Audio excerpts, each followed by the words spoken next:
Alright, hello everybody, and welcome to Under the Radar, where we are continuing our look at Steve Jackson's Sorcery. And just to give you guys a little bit of behind the scenes peek at my show, I almost accidentally deleted all my data, so I'm starting a couple minutes late today. But I have successfully found it, and everything's good. So moving on. The Crown of Kings has been stolen by the Archmage and taken across the backlands to Mompang. You have been sent to get it back. Should you fail, the whole of Kakabad will certainly fall. From the outpost settlement in Analand, you cross the Shamutani Hills. Along the way, you spared the life of a defeated assassin, traveled with a Minimite who almost cost you your life, and fought and killed the dreaded Manticore. You faced starvation and disease. To survive, you used your blade rarely and your intelligence frequently, but always acted cautiously, with honor and compassion. Your spirit guide changed as you changed, becoming the gorilla. But now, all of that seems a distant memory, for you are approaching Khare.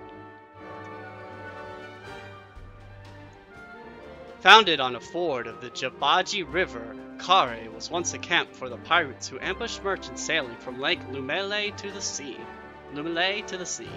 But the camp grew.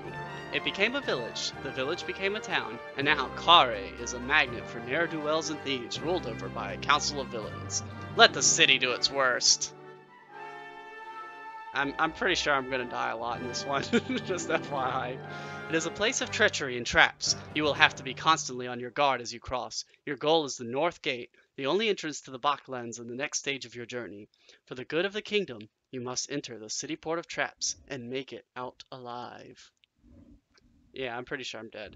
It's weird to me too, like, I don't know, I guess it's just me, or maybe the game's like that, but it seems like the music should start with the title, but it doesn't. Maybe I'm just a slow reader. I don't know. Oh well. So now it's like, oh, the epic title, and there's no music because I already listened to it all. Alright, so here we go. Still alive somehow. Let's see. So last time we got... Yeah, so like I said, I accidentally screwed up. I wanted to show the prologue since I was starting the new chapter, and I may have accidentally deleted my data, but I found it again, so let's see. If you're just joining us, essentially we've got a ton of magical items, which is good, because you need those. I've got a key, and I've got 2 swords, and some junk, I guess. So all in all, not too bad. Let me kind of refresh myself on the spells real quick. I got the skull cap, so I think I could do telekinesis. The glue for, I think it's gum. Nose plugs, pebbles is pop. Flute is jig. Jig's the best one. Real quick, what was the other one do? Zed. Sap.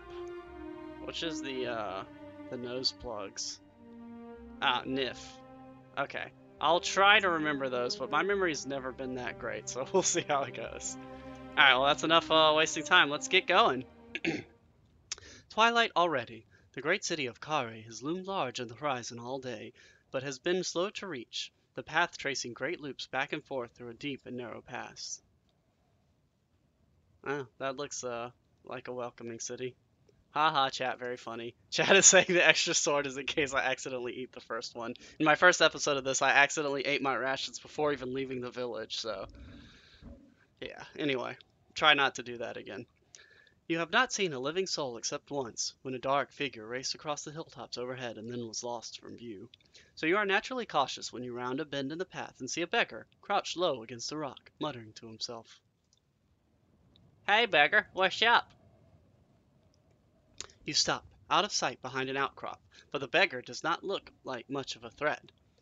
I'll be nice. I tried to be nice, even if it killed me last time, so I think I'm going to try to stick to that strategy, even though I'm assuming that as we go on through this game, or these games, series of games, I guess you can call it, that strategy is going to be working out less and less well for me. You call a greeting and stride over, and the man leaps to his feet, drawing a short stick from inside his cloak. Who goes there? He demands. What's your business in Khare? Greetings, old man. Enough of your greetings, the beggar spits back. I asked you a question. Who are you and where are you headed? I am a traveler. The man pokes at you with his the man pokes his stick at you. A traveler? Traveling where? The Baklands. The Bachlands? He looks quite surprised. And what's in the Bachlands? He prods harder. Answer me, or you'll face the consequences. What consequences? Better you don't find out, he replies darkly. I'm the city guard. No one enters Khare except through me. And then, despite his age and clear ill health, he comes at you, waving his stick. I won't fight you, you tell him. You are unarmed. He waves the stick close to your face, jabbing a few times. But you push the point aside with one hand. All right, then, he declares. We'll settle this fairly. He tosses the stick to one side and raises his fist. The knuckles are blackened with scabs. Is this just like a crazy person? What's going on here? I still won't fight you, you reply. I mean it. The beggar makes a short braying noise, like a laugh, and then lamps you on the nose. It is surprisingly painful, and he is readying for another swing. Step away. You step back, and with that, the fight seems to drain from him. He sits down again, suddenly sad. Very well, he moans. You're right, I suppose. I can't defend the city on my own. You're very brave, you tell him kindly. Am I? He looking up. I don't feel brave. I'm still alive. Doesn't that make me a coward? He shivers. You don't have any food, do you? He asks sadly. Nope. No, you shake your head. I'm sorry. The man sighs and shakes his head. No matter then. There's plenty of meat on a grassful if you know how to nibble 'em. I'm gonna be crazy. You take pity on the old man. Come with me. I'm going to Khare. The soldier considers your offer for a moment. You sure? I know the word for the wall. They will not want to let me through the gate. Sounds like we can help each other. He clambers slowly to his feet. A gleam of hope has entered the poor man's eyes. Very well then, stranger. A trade. Yay, now I made a new friend, a crazy old homeless man. The beggar walks a few strides ahead, the ghost of military pace in his step. The more I learn about this guy, the less I'm thinking my voice I gave him is appropriate. What's your name, you ask? Captain Thomas of the 4th Legion, responsible for the southern perimeter. He knocks his bony heels together. At your service. What are you doing out here, soldier? We were sent to investigate sightings, a whole legion of us, back when the council felt bold. But then they locked the gate and wouldn't let us back. They locked you out of the city? They locked the goblins out, he replied. If the goblins were gone, they let us in, but they aren't gone. They're in the rocks. What are the goblins doing? You ask. He shakes his head. I don't know. They can't get through the walls, but then I think I've heard them digging, scraping at the mud in the night. The path winds through the gorge in thick grass. Khare squats in a basin in the hills like a stagnant, festering pool. You turn one corner, then another, and then the stone walls of the city are looming over you. The walls weren't built to keep anything out. They were here before the goblins, Thomas says. They were built to keep people in. Khare is one gigantic trap itself. Why, you ask? Are the people inside not happy? Would you be happy ruled by pirates and thieves? He points. Cast your eyes up. You can see them. Archers, facing in both directions. You could scramble up the slope to the right to get a better view of the wall. Yeah, so for now on, I'm just going to pretend that this guy, smokes 10 packs of cigarettes a day. And that way, even if he turns out to be like a soldier type, my voice is still appropriate for him. You scramble up the slope for a better view of the wall, leaving Thomas below. It seems your new friend was right. Standing atop the huge stone blocks is a guard with a low-slung bow across his shoulder. Watch the archer. You keep watching. The guard above the gate looks this way and that, but doesn't shift from his position. Yes, I'll just go down into the pass. There's nothing else for it. You put up a hand and call out. The archer lifts a hand to shield his eyes against the sun. Who goes there? He bellows. Friend or foe? Friend. Friend, you cry. Oh, is that so? The archer shouts back. Then what's the watchword? Thomas leans over and whispers you. Cantopani. You nod, but before you answer, you pause. Can you trust this man? Ooh. Ooh. Ooh. Wait, how did I lose stamina? Oh, wait, right, he hit me in the nose. That's right. Okay, oops. Yeah, I think I'm gonna try to cast a spell, because I think, I should be able to use sus here. Hopefully. No? Oh, wait, I can use the mind read spell. What is it? What is it? What is it? Do I remember what it's called? No, I'm gonna have to look it up. Just to make sure. So I can't use sus, unfortunately. What's the one that requires the cap? This will actually be the first time I use it. Tell. That's it. Let's use that and see if it works. Alright. Where was I? That's the spell. Boop a doop doop doop doop. Yes, read their minds. I wonder if reading minds is unethical. Oh well. I bought the skull cap for a reason. You slip on the skull cap that you bought in Dumpus and cast a spell, reaching out to the soldier's mind. It is a confused and crazy place filled with the horrors of nights in the hills, surrounded by the sounds of digging shovels and flashing blades. But when you try to focus on the watchword, you find that he has told you the truth. It seems it is indeed Cantopani. Ah, see, I knew I should have trusted him. You remove the skull cap. Talking to people will provide clues to help your quest. You can review your clues on the inventory screen. Oh, that's nice. The guard takes careful sight with his next arrow and watch. Gives the watchword. Cantopani, you call. The guard considers this for a moment, then lowers his bow. Approach, he calls. You have found one new clue. Oh, I kind of want to look at that. Let's see, is that under items? Oh, clues. Okay, neat. The watchword for the wall. Cantopani. Okay, neat. So that way I don't have to write down all this junk. To the city. The south gate stands before you. It is as tall as 2 men, and would be broad enough to ride 3 horses through if only it were open. But instead, it is locked, and there is no other way into the city. Luckily, of course, you have a key. Over to you, says Thomas, stepping back. Unlock the gate with the Swin's Chief Key. You quickly remove the Swin's Chief Key from your pack and slip it into the lock. The tumblers click as the key turns. Thomas hangs back. Good work, but do you think it's safe to go through? I'll go first. I'll be nice. I'll go first, you reply. You ease open the door, peering cautiously inside. There's no one about. Yay, this is definitely not a trap. How is it? Thomas hisses from outside. Wait there a moment longer, you advise, and he nods. The yard by the gate seems empty enough. A path leads away, past the low stone building with barred windows. Look into the building. You peer through the bars. Thomas shakes his head at you as he hurries inside the gate. Don't waste your time, he says. Best avoided. Suddenly, he catches your arm. Footsteps, he hisses. Duck behind the building. You hurry over to the wall of the building and crouch down, a heartbeat before 2 soldiers come round the corner. Thomas has not followed your lead. The soldiers see him immediately and rush him. He weaves this way and that across the yard, manages to slip between them, and disappears with a whoop down the road to the left. The yard falls suddenly quiet once more.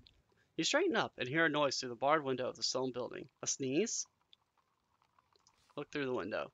The building might be useful. It might be a storehouse, or better yet, an armory. Standing on tiptoes, you peer in between the bars. Not a storehouse, then. The building is quite bare except for a wooden bench, on which an old man is sitting. Attract his attention. You wave at the window, but the old man doesn't look up. He seems to be staring very determinedly at the bench, or perhaps he is asleep where he sits. I don't know, it seems like a prisoner, but if this is a prisoner in a bad city, maybe I should try to help him out. You go over to the building. The key is still in the lock. Good. You turn the key and unlock the door. Oh, neat. That's cool how it went inside. The small room is dark, lit only by the narrow barred window. It takes a moment for your eyes to adjust to the gloom, so you don't notice that the door, which must be heavily weighted, has swung shut until it locks behind you. The old man who is watching sniggers with contemptuous glee. Oh, did he do a trick on me? Did he sneak me out? You step towards the shadowy bench. Greetings, old man! He ignores you. He is concentrating hard on something on the ground just in front of him, a collection of small stones, scattered as though for fortune-telling. After a moment, he gathers them up and tosses them again. You notice that his other hand is missing completely. The left sleeve of his tunic came limp by his side. I don't think I can cast a spell to heal him because I don't think I have the... You point at the old man's sleeve. Did the guards do that to you? The old man snickers. An ogre in the Shaker mines did it to me, no less. But I only need the one for Swindlestones. Swindlestones, you ask? Stranger in town? Don't know how to play? Better and better. He shows you one of his stones. It is a strange 4-valued die. Sit. He pats the bits beside him with his one hand. Play. We could talk while I beat you. You'll have to teach me the rules. My lucky day. He grins with his one remaining tooth. It's easy. We roll our dice in secret, but we bet on what we rolled in total. You call if you think the other player has been too high. The loser gives away a die. You go over to the bench, intrigued. Yay, I get to play a game in a game. The old man drops 4 dice onto your palm and sweeps away a patch of dust on the bench for you to play.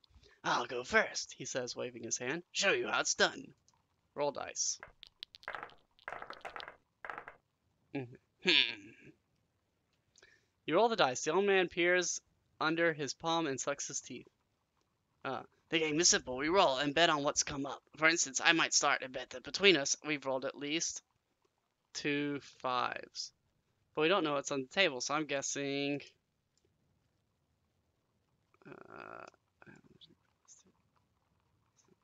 really high. Make a bet on the combined dice held by you and the whole dead. Okay, I think I see how this works. I'm gonna say 4 what's. What's to stop me from bidding really high? I'm not falling for your innocence.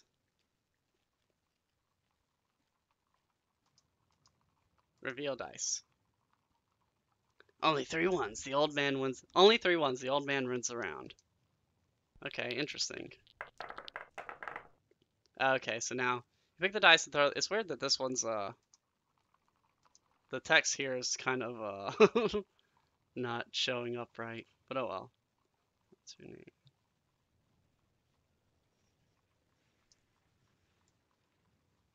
See, the problem is like I can try to win the game, or I can try to apparently talk to him more. Let's try. I'm just gonna go for this one because that's the text I want to hear. At 1-3. Have you seen the room prices in Khare? No, I suppose you haven't. So you like being locked up?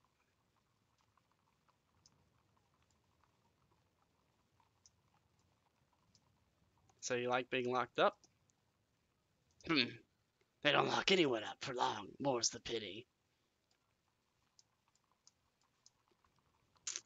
I don't know what the hell I'm doing, honestly. I'll call. There are 3 3s. The old man wins the round. I have no idea what I'm doing. Okay. So where are you headed when you get out of here? Okay. Yeah, I'll go with 3 3s. 3 2s. Or 3 2s. The backlands, but there's nothing there. 4 2s. Alright. 5 2s. Okay, let's see. Real dice. No, dang, I'm really bad at this.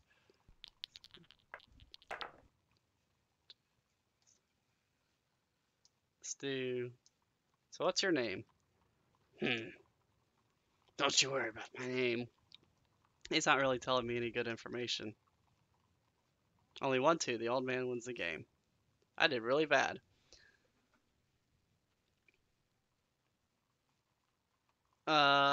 Only one. The old man takes it at a. That's the game, the old man says, with a beaming smile. And you lost. The old man pockets his ice once more and stretches back, cheerful as victory. I thought you were a bit slow. Thanks for the game, you say, standing once more. I see I have a little still to learn. The pleasure was mine, the old man says, putting his dice back into his pocket. He leans back against the stonework and hums quietly to himself. You take a seat on the other bench from the old man, who's fussing with his empty sleeve. You turn to face the old man. Tell me how I can escape this place. Oh, it is simple enough, he replies. In a day or 2, the guards will let you out. Once they've decided you're not an enemy, they just take a while to consult one of the mages. And if I don't want to wait? The old man shrugs. Then you cast a spell and get that door open. You are a sorcerer, aren't you? I hope I haven't got locked up with a normal. You stand from the bench once more. Yeah, nah, I'm done with this. You go over to the door, locked of course, and coming from the outside. Let's try picking it first. You dig through your pack for something to pick the lock with, but you have nothing suitable. You try the tip of your sword, but it of course falls too long. After a few minutes of frustration, you give up. The old man laughs at you. Might as well try using your nose, he remarks. Cast a spell. I need to get out of here before my throat goes sore from doing this voice. Alright, I remember this one. This is the easy one. Stop! Get me out of here. Cast. You aim the spell of opening towards the door and slowly, quietly let it go. The lock's rusted tumblers click over in response. Very good, the old man chuckles. Check outside. You check outside. The yard is empty. While you haven't been locked up, the sun has sunk below the wall. You should be able to walk right out of here under the cover of darkness. The old man is less cautious. He is up and out of the door like lightning. Yeah, okay. That was fun. I probably just let like a murder out or something. The old man is spry, despite his age, and is quickly far ahead of you. You seem to be forever rescuing old men, first from the tree outside Kapani, and now from prison. I'm such a nice guy to old people. Alright, now, after that little detour, back on the road. At the end of the yard, the road splits. Looking left, you see the guard lined up in rows, running drills. Best not to head that way. To the right, the road leads towards the first buildings of Khare. You can just see the old man disappearing off in this direction. Okay, well, I guess I only got one option. Go right. Maybe if I hadn't gotten prison, I would have been able to go left. Night is falling. Luckily, by the roadside is a small inn, which will make a perfect place to stay before you lose yourself on the winding streets of Khare. Alternatively, you could walk into the fields to the right and sleep out under the stars. From somewhere nearby, you hear a low, baying howl. Yeah, see, I'm a lot less comfortable sleeping outside in a town full of thieves than I was before, so I'm going to definitely try the inn. A sign outside the inn proclaims it the Crooked Finger. Sounds like a welcoming place. You go inside and find an empty bar. The bartender is snoozing at the counter. Clearly, trade is bad. Approach the bar. I like how it goes inside for these ones. That's pretty neat. Bartender wakes with a snortle as you approach. Greetings, traveler, he yawns. You'll be looking for directions to somewhere else, I suppose.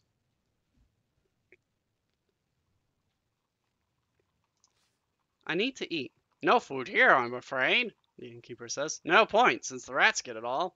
But a bed for the night will cost you 7 gold pieces. Holy crap. Haggle. 7 gold pieces is robbery, you tell him. The innkeeper shrugs. Khare prices might not be what you're used to, he says, but you can sleep in the street if you prefer. And then maybe you'll see why they're as high as they are. Do you play swindle stones, you suggest? The innkeeper narrows his eyes. If you think you can cheat me out of my gold, you've got the wrong idea. Not a cheat, you assure him. A fair game. He clearly doesn't trust you, but he nods. All right. He sweeps his face on the bar top. He rubs his hands. What's the stake? No stake, just for fun. Bet an item. Bet 4 gold pieces. Look, you're buy the longsword for a room. Bet 4 gold pieces. Ah, what the heck? You only live once, right? Bet the innkeeper lifts the long sword and turns it in his hand. Very well, he says. If you win, you can stay here for free. Sound fair? You nod. The innkeeper counts up 5 dice and waits for you to bid. Alright. Okay, let's see. I've got...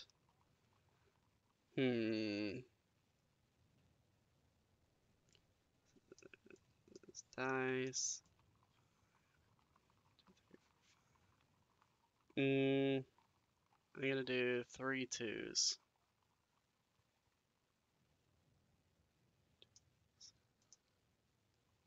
Well, a bang sound could be anything.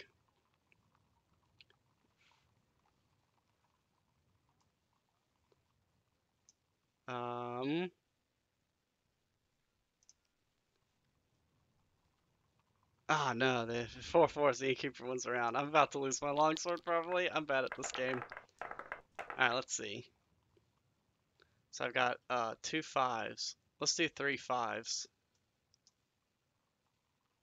Or 3 4s. 1, 2, 3, 4. Yeah, let me actually read this right.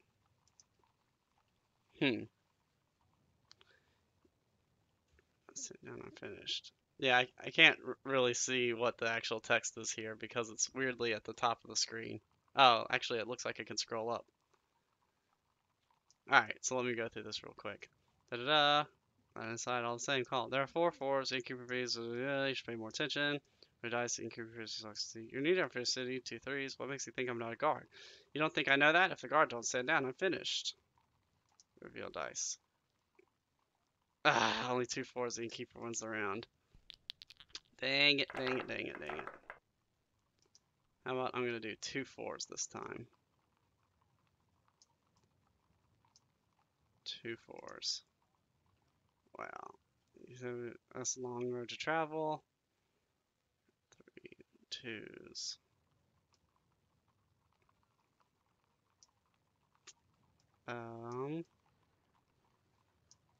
Call. There are 5 2s, the innkeeper wins the round. Shit. I gotta like really stage a comeback here. Start with 1 3. So I'm gonna do 3 3s.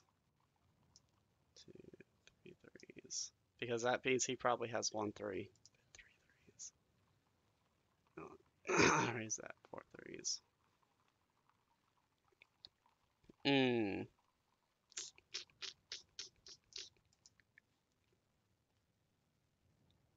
4 3s. Innkeeper runs around. Yep, I'm about to lose my sword. Jeez. You can bet 1 die to increase your bet by 1 before calling. Let's see. 1 3. 2 3s. Let me do 3 3s.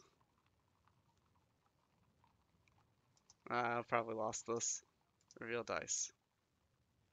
Hey, I won, actually. So at least I didn't get totally shut out. 1 3. 2 3s.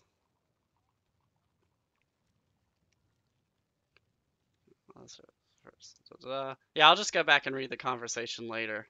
I think that'd probably be easier. Let me just focus on the game for now, and then I'll go back and see the dialogue. Alright, let's do 2 3s. This is my only chance. Just gotta get them lucky 3s.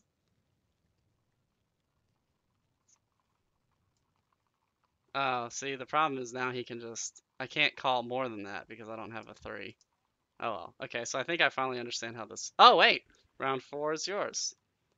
1 4. Okay, perfect. Okay. 2 5s.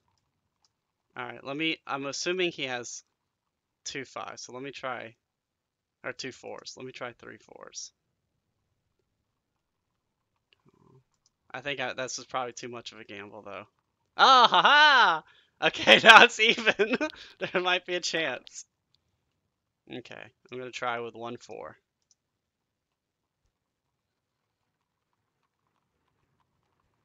Alright. Call. Ha! I won! I can't believe I actually pulled that off. Alright, well, let me go back and do the dialogue real quick and see if there's anything interesting here. Could be anything. Da da da. So you're new to our fair city. What makes you think you know the guard don't stand down and finish? I won't die. Think you can tell me the best way to reach the north gate? That's a long road to travel so far. Find my way. Let's start. You said the guard were on high alert. How come? The guard don't tell me things. I'm just an innkeeper going to travel city. Thinking that'd help me at full. Don't know anything. If I did, I wouldn't tell outsiders. Senators first noble. No one dies, but if you reach the north gate, how you open it? Locks are no trouble for me. North gate spell locked. A 4-line spell that only the first noble knows. Calls. Place seems very empty. Slow night. Hope you pick up. Innkeeper. Da da da. I can't believe I turned that around. That was great. Man, I'm so proud of that. Alright, continue. I win, don't I? You picked the longsword up off the bar once more with great relief. The room is mine. He nods grudgingly. It was unlucky. I was unlucky. It happens, he said. You want another try? I've played enough, you tell him. Happy with your winning streak? Very well. He looks quite annoyed. Well, I've got an inn to run. Alright, so I got 2 clues from that conversation, too. Let me double check on what those are. The first noble Sansa knows. First, Sansa is the Lord Sansa is the first noble of Khare, and only he knows the full spell to open the north gate of the city port. The north gate requires a spell made of 4 lines to be opened. Without the lines, you'll not be able to leave the city port. Okay, so it's on me to find those spells, apparently. So this is going to be a little bit trickier than just traveling in a straight line like before, or more or less straight line. You nod to the innkeeper and head up the stairs to the guest room. It seems clean enough. There are no rats on the bed, and the linen seems to have been washed at least once this month. Well, better than sleeping outside, I suppose. After your long day of walking, the thought of a real bed is a welcome relief. You settle down, turning over in your mind what the innkeeper told you of the 4 spell lines required to open the north gate. It could be a problem. Or perhaps your own magic will be enough? Settle to sleep. You settle quickly into the straw mattress. The sounds of the city drift to you on the night air, shouts and screams, and the occasional distinct howl. Sounds like a pleasant place. You doze fitfully, turning over in your mind what the innkeeper told you of the 4 spell lines required to open the north gate. Dream. Your dreams, when they come, are of the wall. Like a towering monster, drenched in moss and slime, the gate, its wide open maw. On its back is a host of guards, chanting a mantra too quietly for you to hear. As you watch, it reaches down with fingers made from flagpoles and skewers the old beggar man, lifting him flailing into the air. Meanwhile, the one-armed prisoner throws the knuckles of his missing hand onto the bench over and over, calling endlessly to himself. And it is as though you could see the crown sitting in the dust on the far side of the north gate, so close and yet out of reach. Well, that was pleasant. Next morning, you feel better for your night's rest. Going downstairs, you find the bartender miserably counting coins on the bar. Need anything? He asks hopefully. Provisions. The innkeeper shakes his head. I still don't have any food. Try the Flair's hut, middle road, up through the fields. He does a good stew. You thank him and take your leave of the inn. Oh no, well, okay. I don't know. I feel like I kind of should have helped that guy out, but oh well. I got a free room, so I'm happy. Outside, the air tastes fresh. It has rained a little overnight. A little distance from here, a busy crossroad marks the start of the city. Well, let's do it! Following the track for a few minutes, you reach a junction where 3 roads begin. These are the outskirts of Khare. Huts huddled like beggars on either side of the tracks leading uphill into the city port. Pause to look around. It must be clear to everyone around here that you are a stranger in these parts.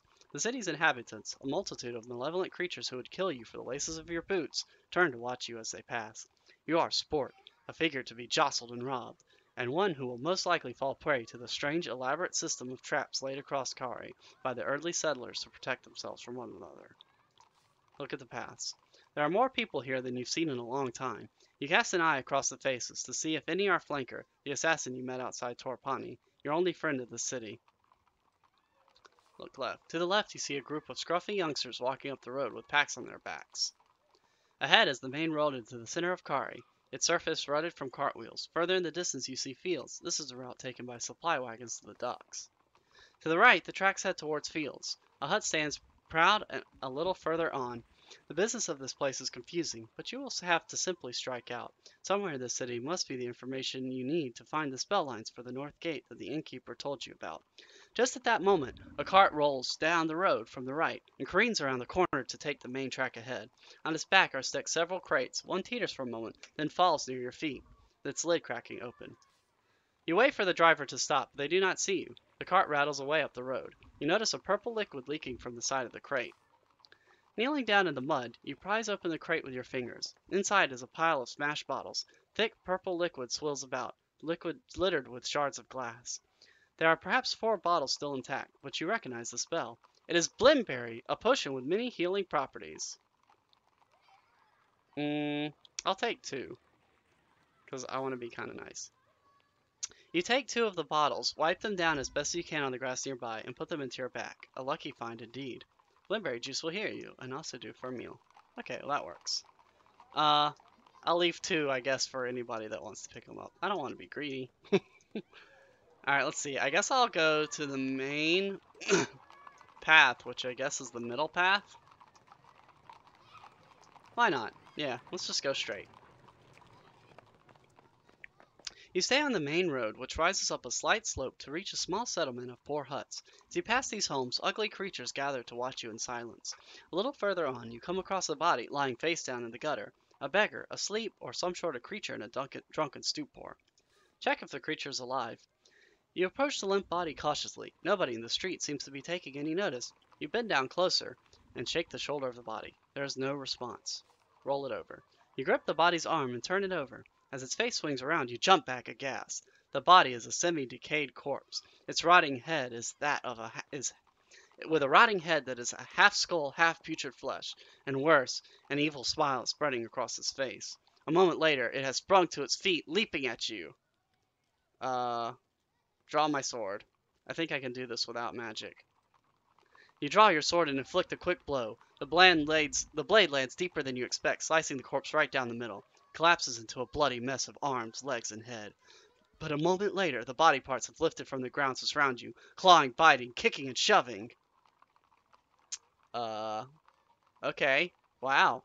Is this just a normal thing that happens in the city here? Alright, let's try. The sword didn't seem to work at all. Let's try burning it hot. That's the best way to get rid of the undead, right?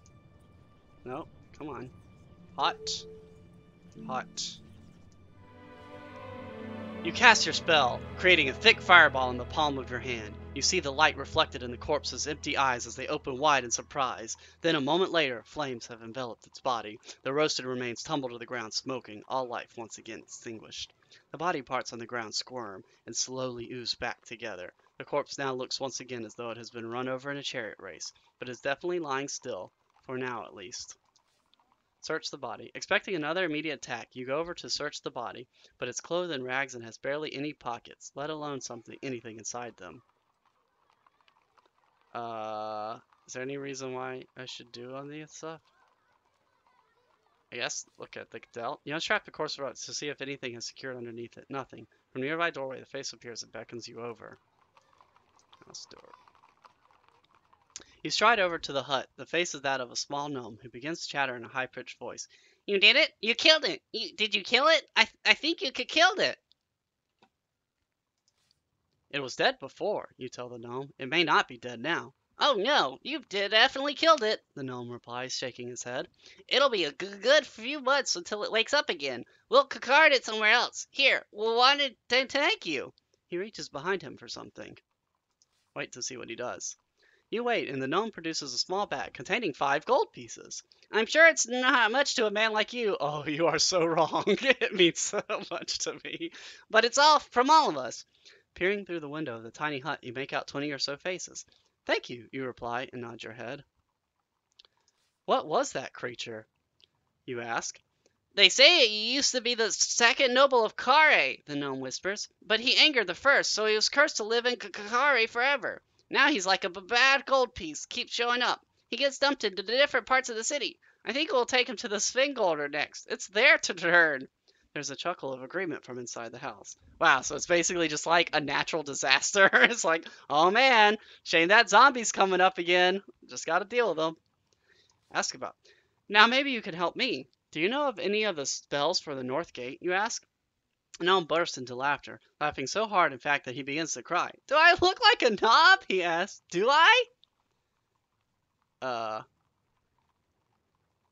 Wow, apparently I can't tell if either of these is insulting. They both sound kind of insulting to me. So this one sounds like the less insulting one, so I think I'll try that one. You look like your ear is near to the ground, you reply. The gnome nods at that. True. But to know the lines, you have to go lower than that. Not all the nobles are even alive anymore. He scratches his nose meaningfully, as though what he means is anyone's guess. Anyway, you could ask the priest at the shrine. He might be able to help. The gnome is starting to look awkward. What priest? The priest, the gnome shrieks, alarmed by your sharp response. He waggles a nervous nose up the road somewhere. Near the docks. The gnome's nose switches. I'm going now, he says. Here's one more gift. There's more kerfuffle, and then he brings out 3 pebbles. You're a sorcerer, he whispers, and these things are good for taking pot shots, so I hear. He winks. You thank him and place the gift carefully into your pack. Then you continue away up the street. You have found one new clue. Hey, so actually things have been going pretty good so far. I figured I was just going to get murdered violently in the city. You continue along the road. On one side, the buildings are replaced by meager patches of field, roughly fenced and housed small, skinny cattle. It is quiet, with no one about. This part of the city port is barely habited, so you are unlikely to find clues to the North Gate spell here. There will be more people to talk to near the docks. You pass by a large structure with its doors open wide. The smell of incense floats out from within. A shrine of some kind? You stop and peer inside, but make out nothing but darkness. It seems to be a wide, unlit space. The low sound of chanting floats onto the street. A woman's voice. Sure, let's check it out. Maybe this is the church he was talking about? You step into the gloomy shade of the building. The aroma of perfume and oil grows so thick that you begin to cough and choke, announcing your presence to whoever is inside. The singing voice falls silent. Who's there? You call out to the darkness. There is no reply, just a quiet sound like a light footstep or the turning page of a book. Then there is a voice. Greetings, man of Analand. I see you are an honorable soul. You are welcome.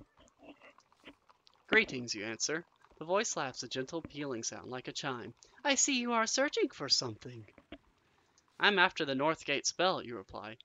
Is that so? That is forbidden knowledge. The voice laughs again. There is that noise again, like a palm slapping down. I see difficulty upon difficulty. Can you help? Another slap. It is the sound of a card being turned from a deck. Tell me, she says. Speak a word, and I will tell you what you see. Gate. I see a closed door. I see a whispered secret. I see a trap of fire. Crown. I see a long road. I see a cloud of smoke. I see the rain that brings the morning. Census. I see a net of brass. I see the trickster. I see the crooked mirror which shows a belief which is not to be believed. Suddenly, from the far end of the room, a single candle flame ignites. A shade has been lifted from a lamp, revealing a woman in deep hood, seated at a star-shaped table. She is staring at the cards laid out in front of her. You step forward and she looks up sharply, eyes wide with fear. Stay back, she cries. You seek the crown of kings. You intend to conquer the old world. I seek to save it, you replied. Nothing will save it. The damage is done. It would be better if the crown were dropped into the sea. Remember this. Who are you? You ask, stepping forward once more. The woman looks up with deep eyes. A long scar runs across her face, from mouth to left ear. I see things, she says, things that not all wish to hear. I wish to hear. She nods. You are wise. She turns another card, a movement that is so almost involuntary. Then she looks up at you. Remember this. The crown is not in Khare, but there are many who claim it is, and only one who is deceived. Only one truly believes. You thank her for her mysterious warning, but her attention is lost once more, taken by the cracks in the flagstone floor on which she sits. The streets will burn, she murmurs. The wolves must be turned around. You leave her to her dark vision. You step back out onto the path to continue your journey. Okay then, not entirely sure what to make of that. Alright, continue. Walk on. The main road continues up a small rise between small fields. Since no one can leave the walls of Khare, the citizens do their farming inside the walls as best as they can. From the field to your right, you hear a groan. To your left, a narrow path winds away. Look for the noise. Half a dozen fat pigs are grubbing in the muck to the right. Just beyond them, a group of creatures huddle around a fire pit, from which there drifts a mouth-watering smell. Look at the Khare seems to be filled with creatures you can't place, half one thing and half another, but from the way the strange creatures at the fire pit sit and talk, it seems they do not see their own differences. One sees you, however, beckoning with a large clawed hand. Yeah, sure, why not? I'll go party with these guys. You clamber over the fence and stride towards the creatures. Within a few paces, the smell of cooking meat reaches your nostrils, and you see a large pig turning on a spit above the fire. The creature who waved to you has watched you approach. He grins, hooked teeth, and cocks his head at you in greeting. Perhaps using magic might give you an advantage? No, I don't see the reason to use magic here. These guys seem friendly. Greetings, you call. That smells good. It is, the creature agrees. We picked the best one to bite into. He waves at you to sit down. Then you understand his generosity. They are poachers. Oh, I don't really want to do this. Then leave. You regard the poachers with suspicion and take your leave of them. The problem is that didn't really give me a chance to look at the paths. Narrow path. You leave the road and follow the path as it rides through the fields along the lower edge of a high fault in the rock. As you pass, you see a few creatures working the land, pulling up the voluminous weeds that grow around their tiny fruit and vegetable plants. In some patches, tethered goats graze and have eaten everything green in sight. The whole place seems barren and poor, like it has not rained for a year or more. You stride into the fields, approaching one of the farmer figures. His face is obscured by a wide flat hat, but you can tell it is not human. It is strangely gangly, with long insect-like arms. Greetings, farmer, you declare. The creature looks up, but doesn't smile. Who are you? He demands. I'm busy. I need an insect voice. How do I do an insect voice? I'm busy. Maybe? I don't know. We'll figure it out. I'm a traveler. The farmer waves a hand at the path. Then travel. I want to ask you some questions. The farmer wipes his brows and begins brushing wisps of stray grass off his arm. Go on, then. Is there a priest near here, you ask? The farmer shrugs. Not many priests working in the fields. They're all too rich. This one's in slang strain. Nasty piece of work, though. It's just past the well, near the docks. The other farmers have stopped working to watch. I'm heading for the north gate. It's on the other side of the river, the farmer replies. I've never been there myself. The farmer looks around nervously. I need to get back to work, he declares. Let me help you in return. Can you cut hay? The farmer asks, carefully wiping the sweat from his brow with one strange razor-edged arm. I'm sure I can learn. The farmer waves to a corner of the field, which is still to be done. 6 gold pieces if you can clear that lot. He bends down and resumes his own harvesting. Start work. You draw your sword and set to work, gathering handfuls of the long grass with one hand, and then slashing at its roots with your blade. The work is back-breaking, and after a few hours you've built up quite a sweat. Once the field is finally clear, the farmer comes to you. Not as easy as it looks, he asks. It's hard work, you admit. It is that. Here. He pulls out a water bottle and some bread, and then hands them to you. You're starving after your work. Accept the water and bread. Gratefully, you accept the water. The drink has never tasted so good, and you feel very much refreshed. Water does wonders, the farmer said vaguely, as though citing a well-known proverb. And here's your gold, he added, putting 6 gold pieces into your palm. Enjoy the rest of the city. You thank him and resume your path. Hey, that worked out well. I thought the work was going to take all my stamina, but actually he was nice. No, I don't want to rewind. I want to... So what did I get from the clues?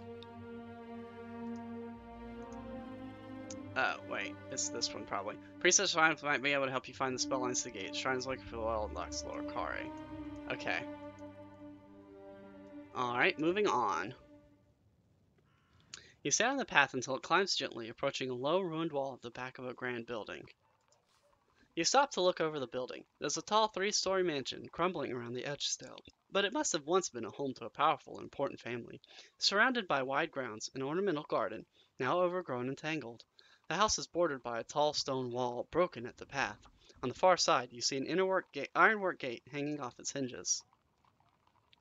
Go back to the road or the house grounds. Yeah, let's check it out.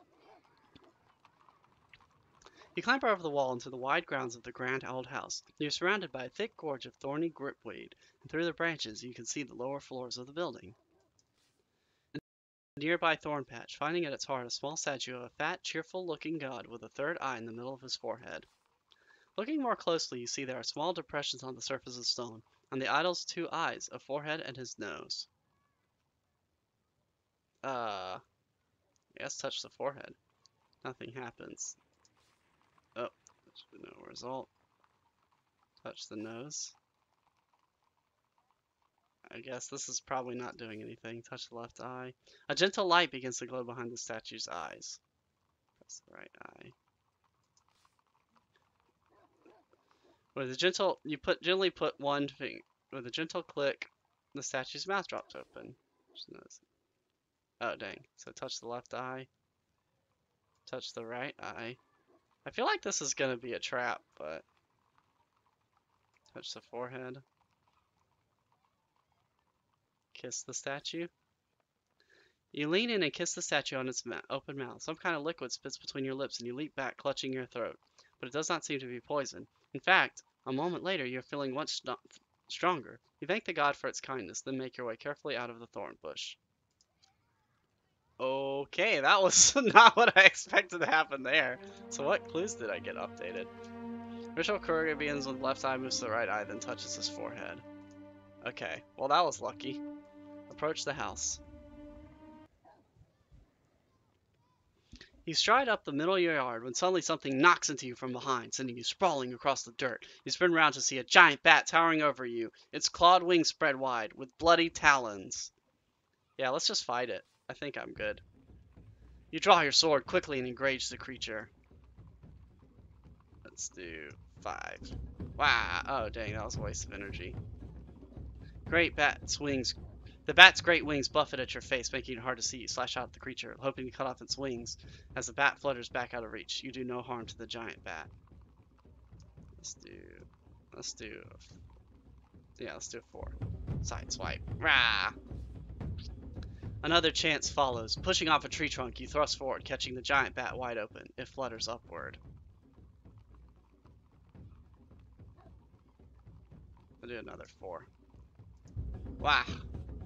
So I can basically just power it out because it has so low stamina. The creature's now afraid. Swinging up from a low crouch, you aim for the beast's heart, almost slicing off the bat's stinging talons. The bat is flying erratically now. Flaps swings threateningly, clearly trying to frighten you. Alright, let's finish it off. Ha! Another chance follows. You dive forward. The bat falls to the ground, and the light in its eyes goes dark. No stamina lost. Flawless fighting. Yeah, go me. I'm glad I actually fought him instead of using a spell that time. You turn to face the house once more. The front door is as wide as 2 men and stands imposingly sealed. From beside the door, you notice a small drinking fountain, still bubbling with water. Okay, I'm like in my own little adventure here. I guess let's go try the house. I think this chapter is going to take a lot longer than the first chapter, but I guess we'll see. We'll go as far as we can go, and then I'll decide to make another episode from there. You stride up the steps to the door of the grand house. You walk up to the door and knock, just to make sure. No one answers. You try the door. Locked, of course. A skate skitters off the roof and smashes itself onto the ground to one side of you. Taking a short run up, you charge at the door. It rebounds heavily, but does not break. Dang, I lost stamina for that. Alright, let's just stop it. Stop it up. Whoosh. Stop. Yay. But a locked door is of no consequence. Once you have woven your spell, the great oak door complains once and then gives way, swinging open to reveal a dark hallway beyond. See, I just can't help but explore this place. If this was real life, I probably wouldn't be breaking into random houses, but as a game, it's like I have to try, see what's up. You step inside the great stone house. A cold silence descends, quite different from the dusty heat outside. This place feels like it has not been lived in for decades, although judging by the lack of dust, it may not have been quite so long. Floorboards creak underfoot. At the end of the hallway is a sealed door. Is that a chink of light just visible beneath the frame? The light beneath the door flickers, now bright, now faint, as though a figure paced back and forth, its shadow coming and going, but you hear no footsteps. You make your way along the corridor. The walls on either side are lined with large portraits of dusty-looking men and sour-faced women who sneer at you as you pass. The figures in the painting are all finely dressed, but they also have knife scars on their faces and nicks in their ears. These must be the thief kings of Khare's murky past. You pass a large metal coal scuttle sitting against the left-hand wall. You stop to look inside the scuttle, but inside is blackened, and in the darkness, it seems as though an infinitely deep pit was contained inside. You are not afraid. You reach into the scuttle blind. The scuttle feels empty. Then your finger touches sharp. Something sharp, so sharp it stings. You feel around the scuttle, searching for objects. Then you find it, earning another sharp prick. You keep feeling around, then have a clear sense of that something is climbing up your arm to your wrist. In the darkness, you can see nothing, so you grope around your other hand to try and work out what the creature is. But you feel a stinging pain in your other hand, and a moment later, you feel the same biting sensation on your neck. Then you realize there's something wrapped around your hand as well, a snake. You make to raise your sword and kill the beast, but it has wrapped itself tightly around your wrist and now cannot move your arms as well. You have had enough of this torture in the dark. You race out of the house and back into the sunshine. Oh, well, that was a short adventure. You hit this light. A servant hisses and rears back and jots into the shadow. It must be a dark snake, a creature whose bite is luckily non-poisonous, just itchy. Well, I'm not giving up that easily. You take a moment to collect yourself, then you step back into the darkness of the corridor, determined not to leave the house unexplored. You reach the far end of the hall. It is only a short way from the entrance, but all is now in shadow. The only light comes from the gap around the frame of the door in front of you. More darkness wells up to the right. You can just make out the first few steps of a flight of stairs, leading away upwards to the second level of the house. Yeah, see, I totally thought that that might be like a weapon or something that I could use, not a snake. Oh well. You place your foot on the first step of the stairwell, and suddenly it begins to move. Is it alive, some kind of thin, flat beast, or is it a trap?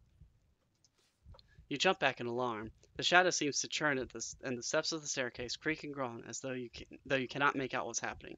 After a minute or so, the noise stops, and the hallway is still once more. More boldly, you put your foot on the stair once more. Again it begins to move with a gentle lifting motion. Perhaps it is not a beast. Perhaps it is some kind of mechanism? You grab the handrail to steady yourself, only to find it is moving as well. You cling onto the rail and keep yourself upright. It seems the rail is moving at the same speed as the step underneath you. You rise to the top of the stairwell in a smooth motion and jump off in perfect safety. You look around. You are on an upstairs landing with doors on either side. Let's go to the library. Libraries are cool. This is a library in darkness. At the far end, a pair of eyes stare back at you. Who's there? You call out. The creature at the other side of the room makes no reply. In fact, it makes no reply. It makes no sound at all. The distant eyes have not yet blinked. You step forward boldly, your own eyes fixed on those across the room from you. They do not blink. They do not even move as you approach. You raise your hands to indicate you mean no harm. The eyes do not react. Then you see why. They are the eyes of a large portrait that hangs over the far wall, in shadow but for a dim sunbeam falling through a gap in the roof above.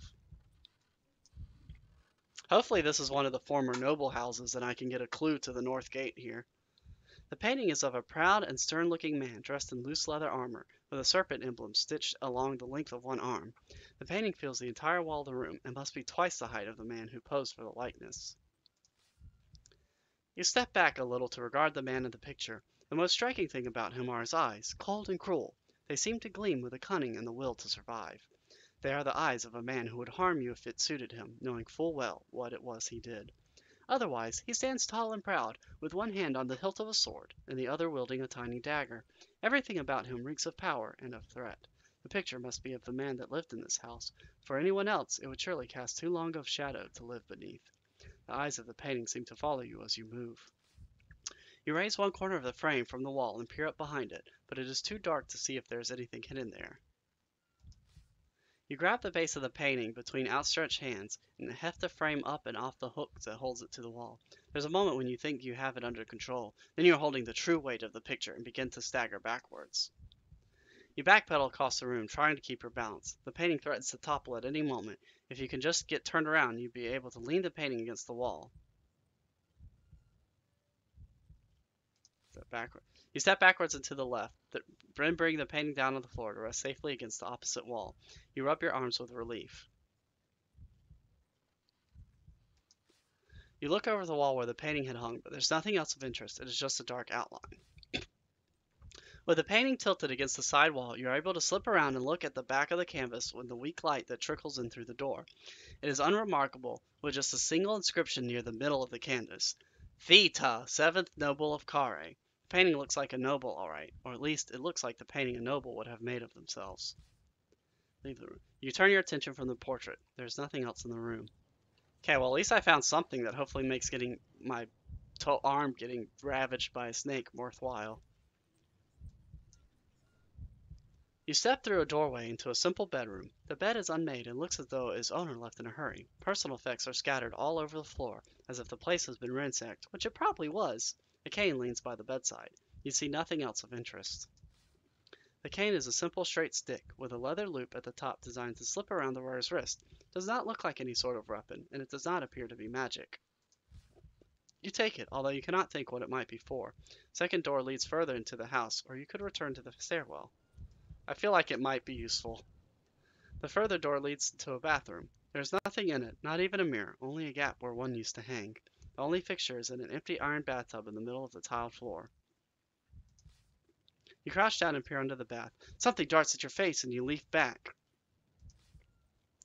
You draw your sword and swipe it in an arc underneath the bath. It comes away clean. No blood and no hidden treasure. You head out of the small room. Yeah, after the snake thing, I'm not gonna risk putting my vulnerable fleshy parts into dangerous situations. There's nothing more to explore up here. Da-da-da. Alright, I guess let's try the study. Even though I'm probably about to get attacked or something. You push open the door and enter a wide paneled room with a thick carpet. It is a study of some kind. The source of the light under the door frame becomes quickly apparent. A roaring fire burns an enormous grate on one side of the room.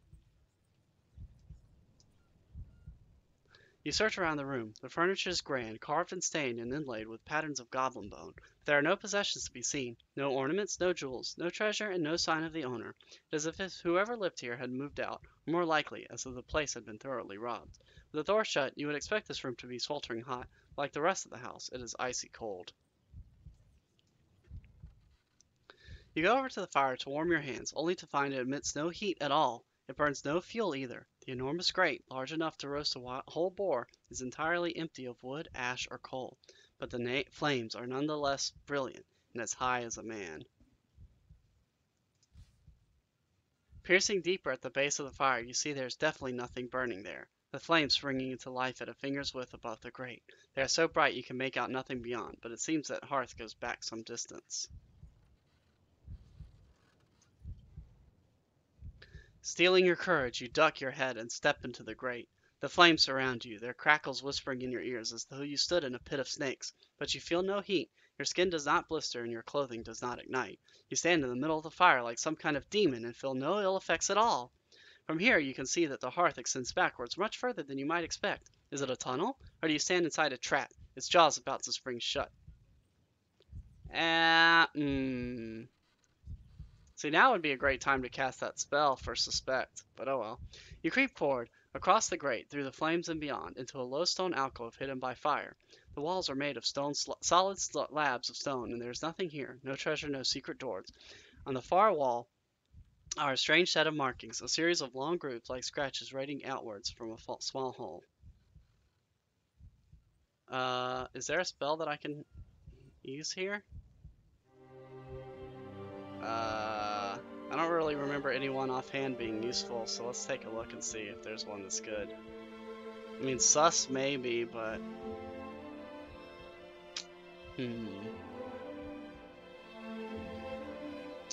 Yeah, I guess I can just try sus. That's the only one I can think of that could possibly be useful. If it'll let me cast it. Yeah, okay, perfect. Sus. Sense danger. You cast a spell and a calm voice enters your mind telling you there is no danger here, other than the danger of boredom should you spend too long in this dead end. Feel the grooves in the far wall. You run your fingers through the grooves in the stone wall. They have been carved lightly and roughly, with a dagger point rather than a chisel perhaps, but the small hole at their center is much more cleanly formed. You put one finger into the small hole. You cannot find the bottom of it, and it seems polished and smooth. It looks like a bolt hole you might find in the stonework of a fortress doorway, except for its position in the middle of a blank wall. You look through your pack for something used as a key. You raise the walking cane and slip the tip into the small hole in the back of the fireplace. It fits perfectly. There is a click. For a moment, nothing happens, and then very slowly, the stones begin to move. A passageway has opened up on your left. You peer through the secret passage, but you can make out nothing but darkness beyond. You will have to go inside to find out what you have discovered. The secret room! This seems important. I feel like I discovered something cool. Slipping through the narrow opening, you find yourself in a slightly wider space. The walls are cool stone and there are no windows, but the room is not dark. In one corner, an idol stands on a small shrine, lit by two candles which burn with thin, cold flames. The place reeks of death and decay. The shrine is covered in thin, blood-soaked strips of cloth. The shrine is poor and cheap, unlike everything else in this house. It seems to have been hastily built out of uneven stones and a plank of wood. The small statue of a fat god that sits on it has been molded from humble clay. Bandages are each an arm span long and deep as your thumb. Each is bloodied in two places, spaced a few fingers width apart. There are 30 or 40 such bandages here, running down from the shrine like streamers. Someone's injured for a long time. You glance behind you, suddenly terrified that the secret door might swing shut and leave you trapped in this place.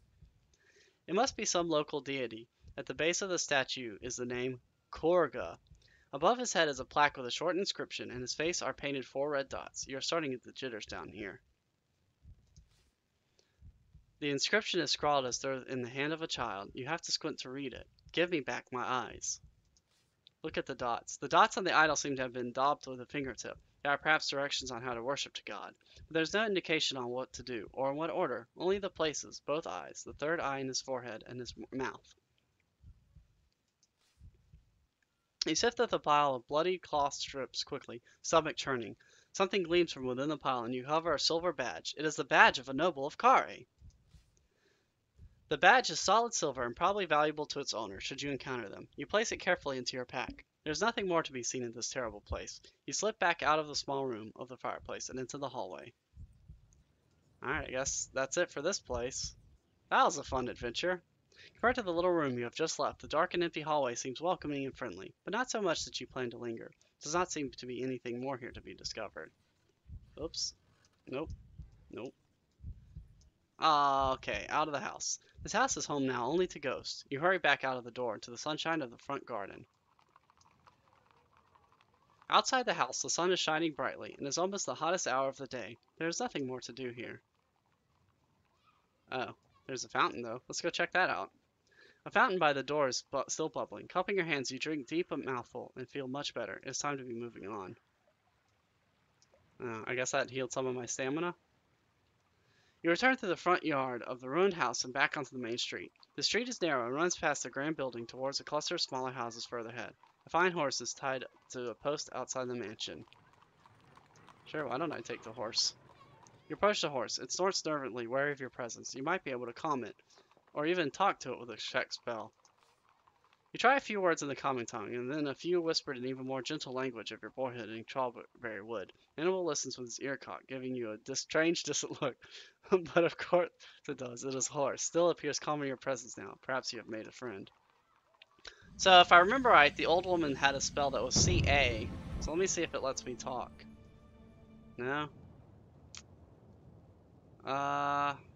No, CA was get rid of pests. So I have no idea what the spell to talk to animals is. Oh well, I'll leave it. You do not need a horse in Khare anyway. You step away from the horse and leave it to itself.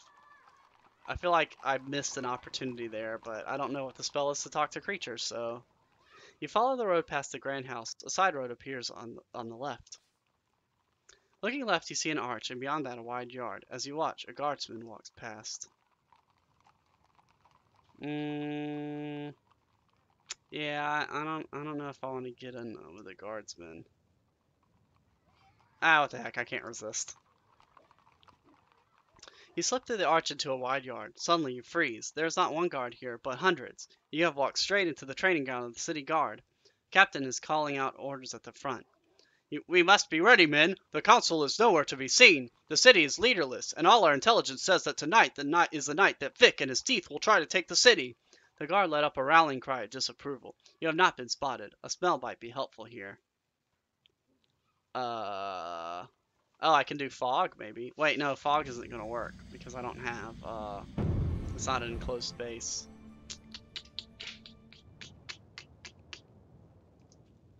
Yeah, let's just try to hide. You look about for somewhere to hide, but you are in an open yard. The only place is by the arch. But by the time you have spun him out, someone has spotted you. Here, cries the guard. Captain, trespasser! Yeah, this may have been a mistake. I could do Nif, I guess. I could try that out, since I have the nose plugs. Or dumb, maybe? Well, that costs 3 stamina. I don't really want to do that if I can help it. Oh, I can maybe jig them. Yeah, of course. Why didn't I think of jig before?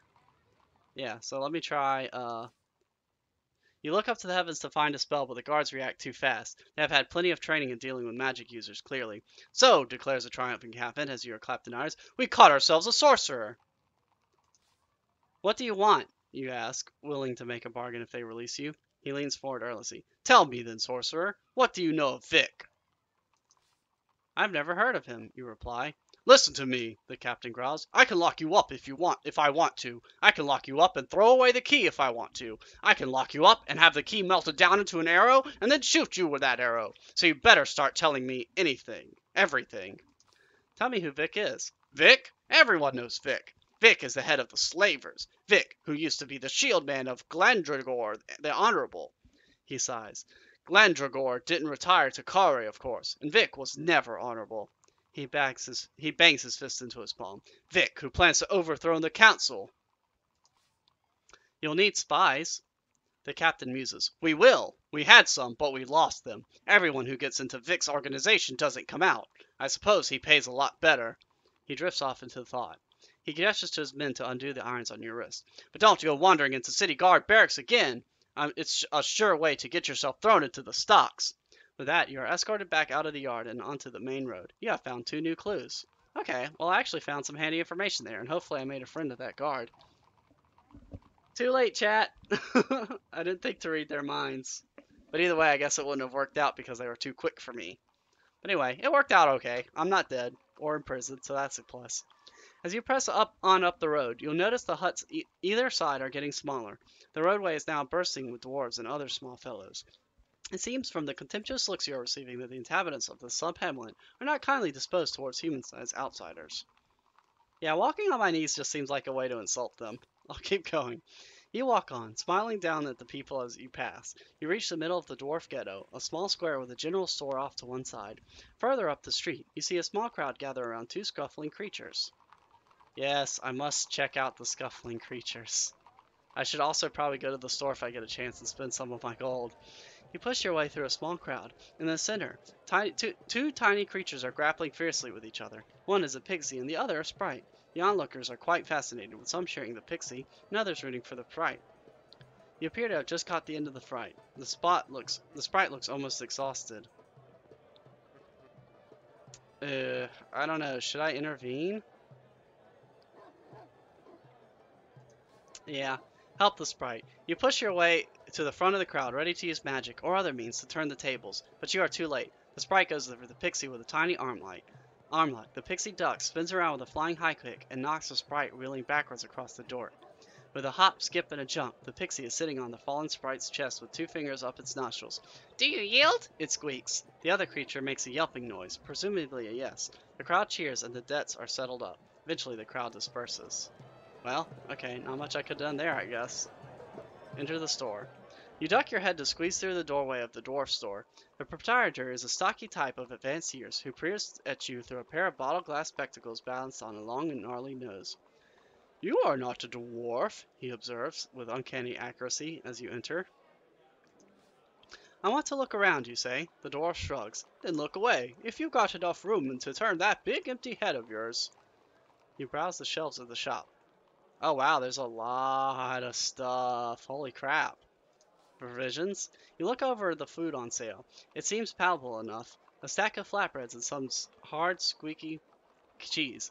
3 gold pieces per meal, the dwarf says. It looks like he has 4 meals on his shelf.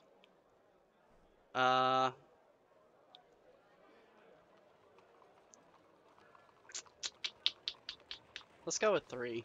That still gives me hopefully enough gold. You hand over 9 gold pieces and place the ration to your bag. The dwarf points to the vial of dust. You should consider buying that, he remarks. No one else has. No one else has. Does the vial of dust actually do anything for me? Let's see. Because if the vial of dust does something good with magic, I'll definitely get it. Sapping, raspberry, yellow powder. Requires stone dust. May be thrown at a creature as the spell being cast with petrify. That sounds really nice. Jewel, face mask. Sand. Oh, on his teeth. Alright, well let's see. Let's see how much it is, I guess. You lift the vial of dust from its place on the shelf and turn it over your hand. It sparkles a little nice. 3 gold pieces, calls the dwarf, but you cannot tell what it is. You shake the vial. The grains inside move around, catching a light. Definitely not ordinary dust, but what is it? You move to open the stopper, but the dwarf reacts with lightning speed. Don't! He exclaims. It will spill everywhere. Then I'll have to clean it up. Yeah, what the hell. You hand over 3 gold pieces and take the vial. Then, with exaggerated care, you open the stopper and look inside. It does not contain dust, but sand. The dwarf harumphs, leans back, and waits to serve you. You notice 2 kinds of gauntlets on the sale in the shop. Chainmail ones and leather ones. 5 gold pieces for either, the dwarf remarks helpfully. Chainmail is hard to make, but leather is harder to come by. There seems to be nothing else to distinguish between them, and since you only have one pair of hands, there seems little use in buying more than one. What should I buy? The dwarf looks at you and thinks for a moment, as though considering your character. Leather, he says eventually. Of course, whether you can trust him or not is another test entirely. Yeah, I'll buy the leather ones. Hand over 5 gold pieces and place the leather gauntlets onto your wrist. You suddenly feel more skillful and proficient in your sword arm. But is that sensation an illusion? You cannot be sure. You are running short on funds. You pick a bottle of potion carefully from the shelf. It is thick, clear-colored liquid, and the label says Motion of Mystery. Nothing more. 2 gold pieces, says the dwarf. What does it do? The dwarf looks at you with a scathing expression. It's a mystery, obviously. What do you expect it to do? You unstop with this bottle and smell it. The smell is sweet and a little bitter. I guess I might as well buy it. You hand over 2 gold pieces and the dwarf nods and thanks. I'll save it. You put the mysterious potion into your bag. How much is the beeswax? How much is fresh today, and it only costs 2 gold pieces. I need to save some money, probably. You shake your head. I do have some beeswax before, so... That's enough for me, you say. The dwarf nods. A pleasure doing business with you, he replies. You head back out into the sunlight and stretch to your full height. Okay, so I've got a bunch of stuff. Let me kind of go back and see what I got going on here. Potion of Mystery. Yeah, I got the Potion of Mystery, but I feel like if I just drink that, I'm probably just gonna die. Vic were comrades together once. Wow, if this is starting to feel very puzzly with all these clues I'm getting. Alright, let's see. No, I don't want to eat these rations yet. Alright, so I got the pouch of sand, actually. So let's see what the, what spell that does. Alright, the sand is for... Pebble... Mud. While casting, the caster must sprinkle grains of sand on the floor to create a pool of quicksand. Each creature stabbing the quicksand will slowly be sucked away. Okay, that seems fairly useful. Alright, moving on. You follow the road up a gentle rise towards a building with a large domed roof. All the various alleys seem to converge on it, and it is thronged with people. From here, it seems there is no way around. Approach the building. The road becomes narrower as the slum dwellings either side of it become more built up. Finally, it opens onto a small plaza. In the shade of a large domed building is some kind of sprawling covered market. Looking left and right, you see several other roads entering the building through different archways. A group of serpent heads are passing by. You stop one. Greetings, you begin. What is this place? The serpent head looked back at you, unimpressed. It is the artist's quarter. They have to have a roof over them, or their paint's run and they complain. Nothing worse than a complaining artist, remarks the second creature. Thank you. You're welcome, replies the first serpent head, who appears to speak quite normally. But I'll give you a tip. Don't pose for any pictures. You'll regret it. With that, the serpent heads march away inside the building. The market seems a confusing place. Various tracks head off into bushes near its walls. You may be able to find a way around it after all. What the hell? Let's go into the market. Ooh, is this going to be another dungeon? The market is a maze of alleys. Every inch of space is being used for trade, with shops, stalls, and piles of goods set out onto crates and barrels. Hawkers bellow about their wares, each trying to shout down the next. People and all manner of strange creatures mill about, quite lost, but very few seem to be actually buying anything. Into the crowd. You lose yourself browsing the stands. Most sell carpets, but some also offer incense burners, lanterns, and pottery. You can't see any blacksmiths or food stalls, however. Below the dome. You move on through the market, elbowing your way between shoppers and hawkers to stand below the enormous glass dome. Through the hubbub of passers-by, you spot the exit across the hall. Noise rolls like thunder around the roof of the market. Let's check it out a little bit before I leave. You walk to the furthest end of the market. On your left, a man grabs your sleeve. You want to buy carpet? He asks. Finest carpet this side of the backlands, made from real moths.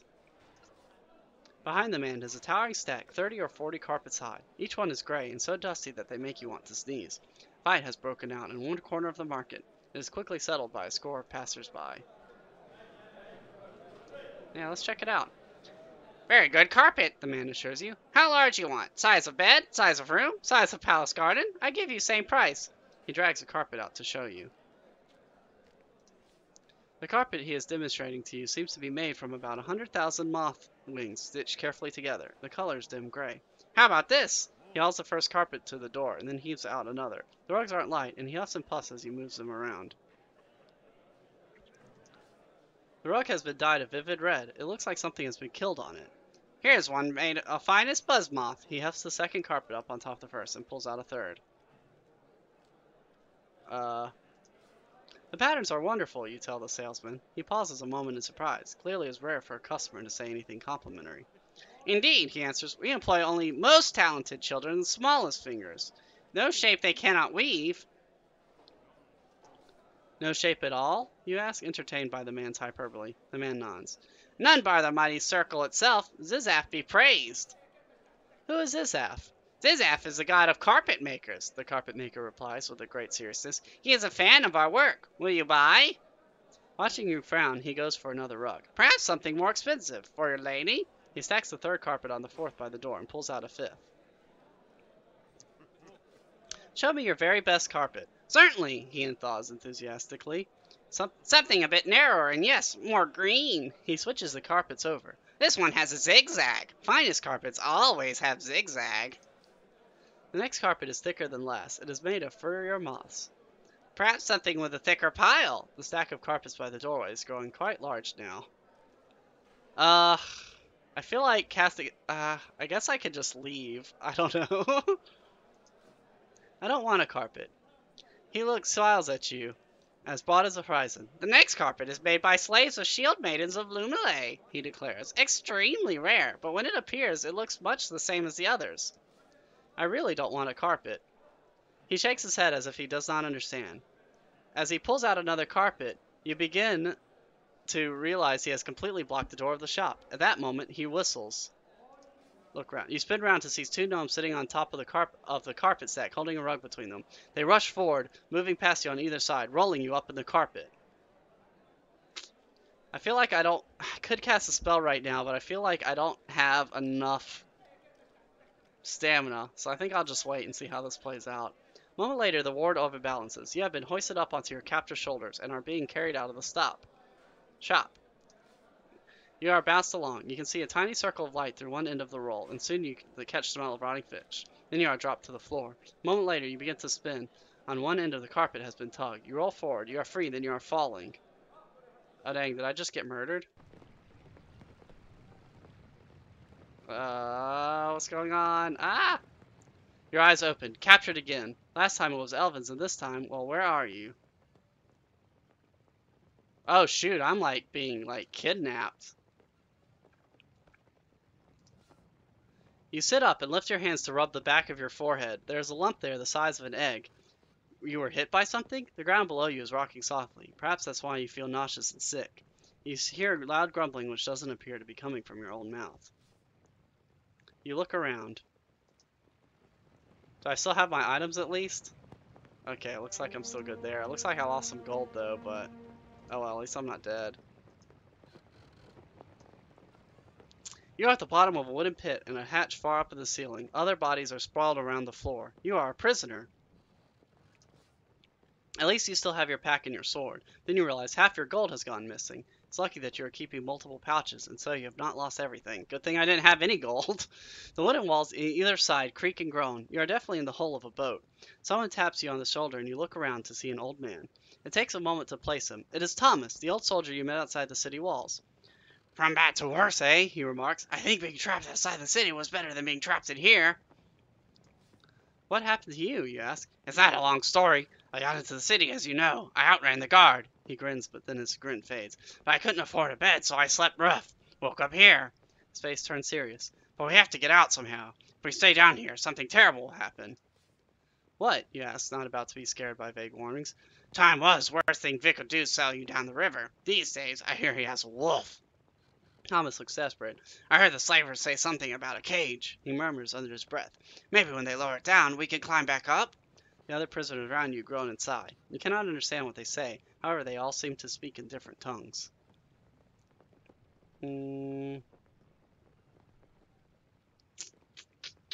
Could cast a spell maybe, but I'm not really sure what else I can cast to help this.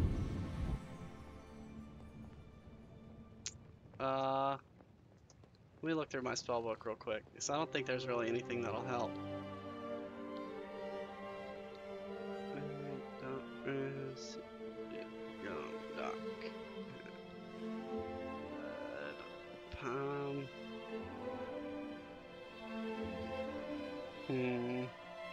Yeah, I don't think I really have anything that'll be all that helpful here.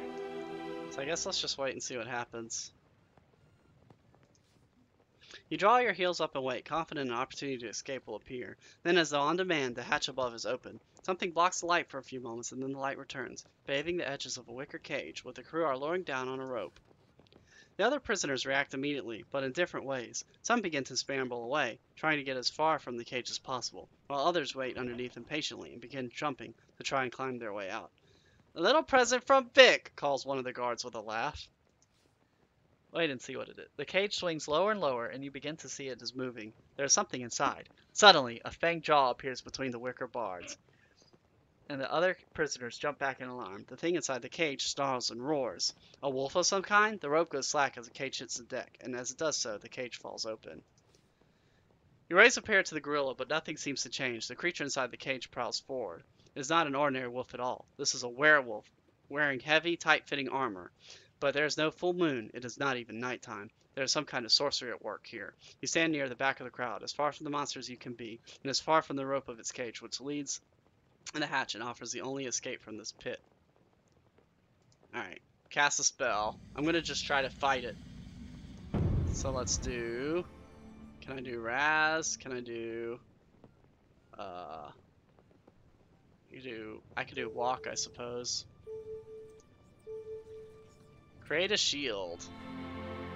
You place a gold piece on your wrist and cast your spell, your eyes fixed on the position of the wolf the whole time. The gold binds to your wrist and expands, becoming a full shield. You breathe a sigh of relief.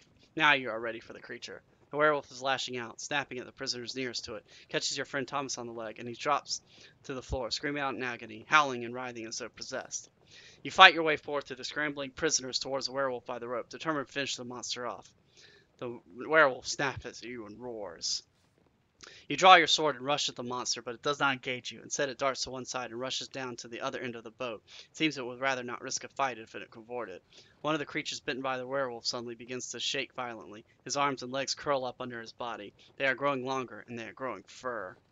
Alright, well, I need to kill this thing. You push your way through the crazed crowd towards the monster at the far end of the boat. You will end the creature's reign of terror down here. The werewolf launches itself at you, teeth barred. Should they cut you, it will be the end. Okay.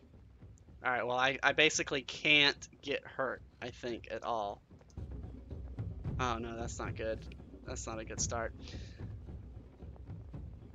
With the werewolf cornered at the edge, you cannot escape away. Now is the moment to engage, but you must. If the werewolf is in the mode to change his victims and you are suffer a single bite, you too will be turned. The werewolf turns twice in front of your armor, flashing teeth dripping poison. You swing your sword wildly for a gap between his armor skull, which is a sign moan.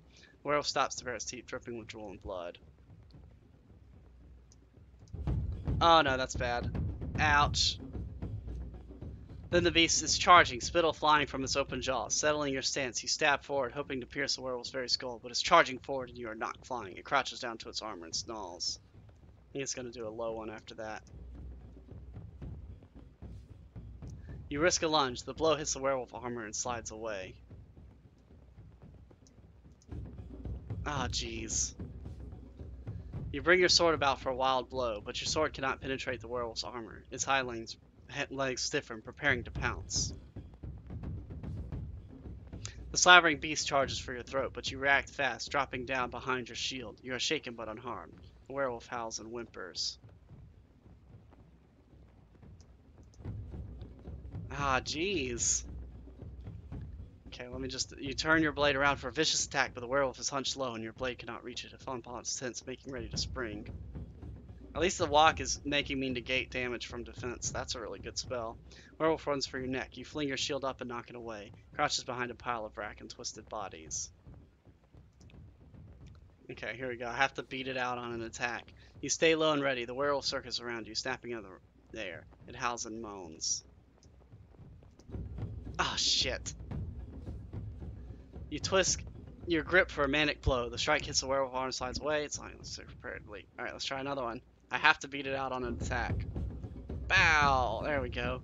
The werewolf charges towards you with its jaws open, trying to knock you back with its weight. You bring your sword around for a wild attack, and strike catches the beast deep.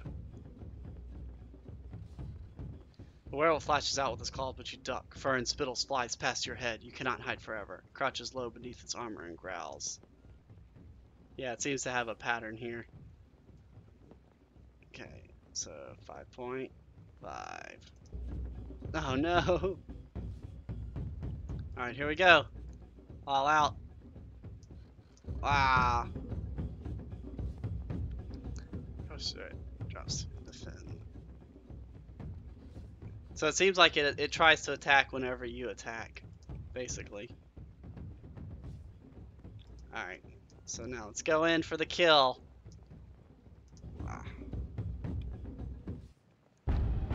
You bring your sword about for another wild blow, and the blow cuts deep. The werewolf lifts its weak head to glower at you with sad and angry eyes. You show no mercy and skewer it with your blade.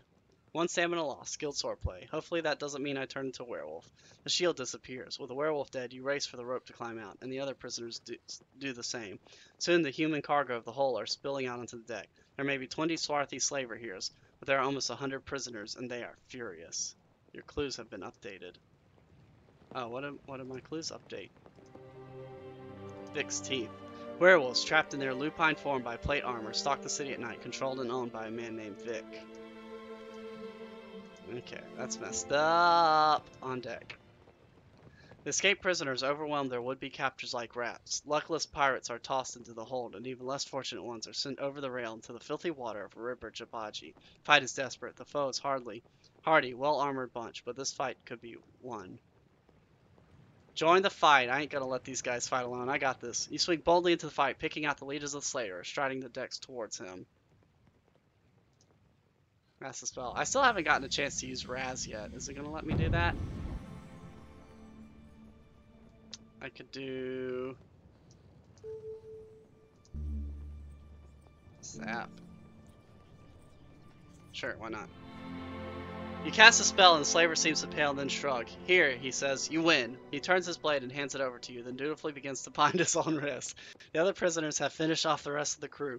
A ragged bunch is celebrating victory by breaking out barrels of grog. Others are looking about for boats to take to shore, but it seems all the boats are out. Let's take the ship, Thomas cries with enthusiasm. Enough of this city. We'll be pirates. General roar of approval goes up, though you doubt this motley crew can sail.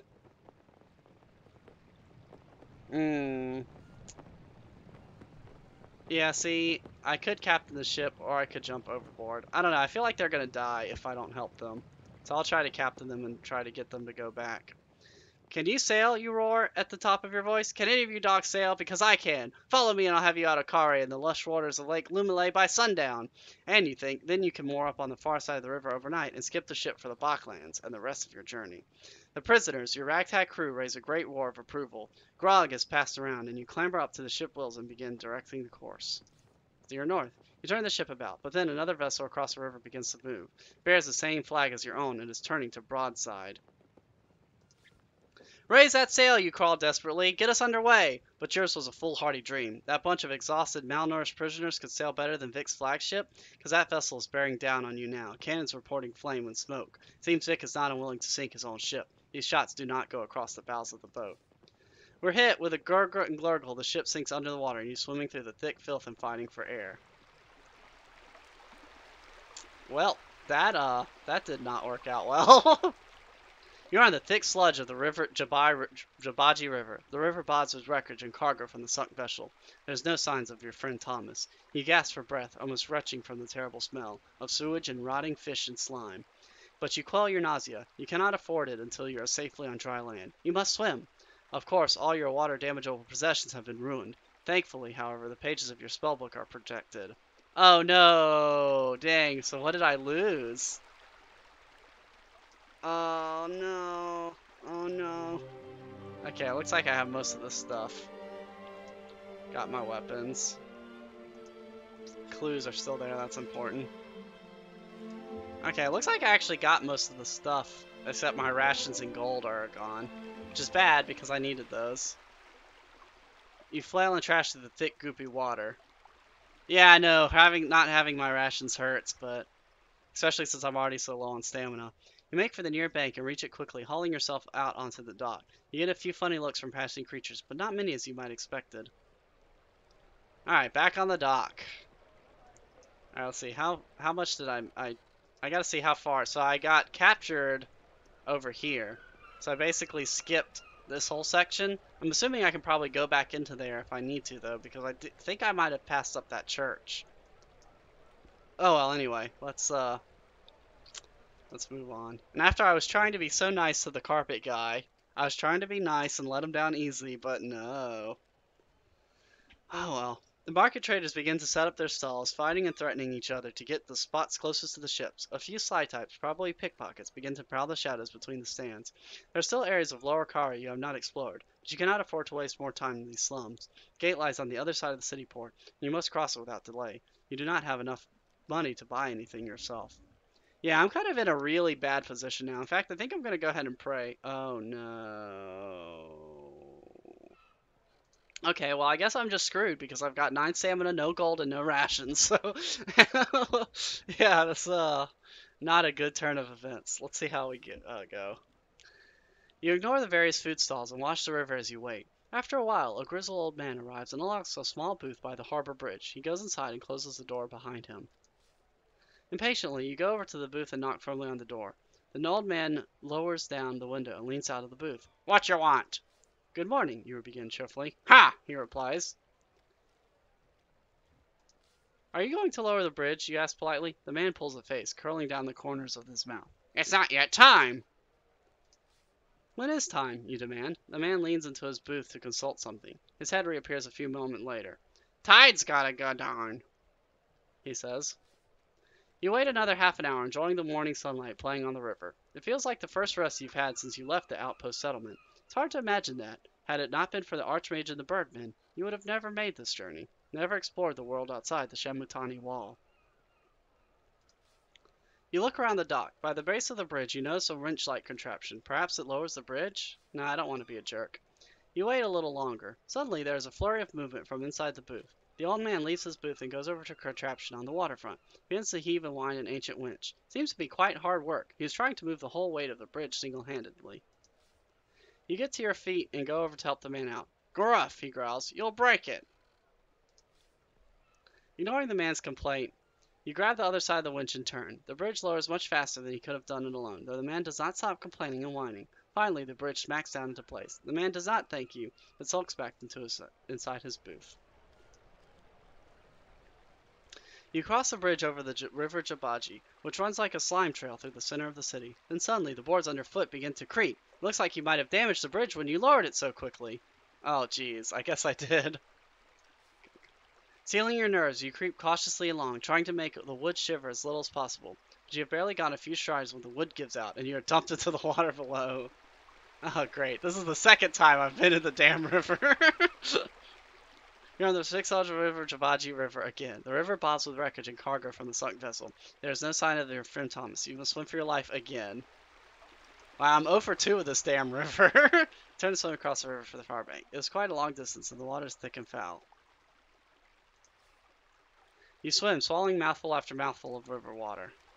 Oh, jeez.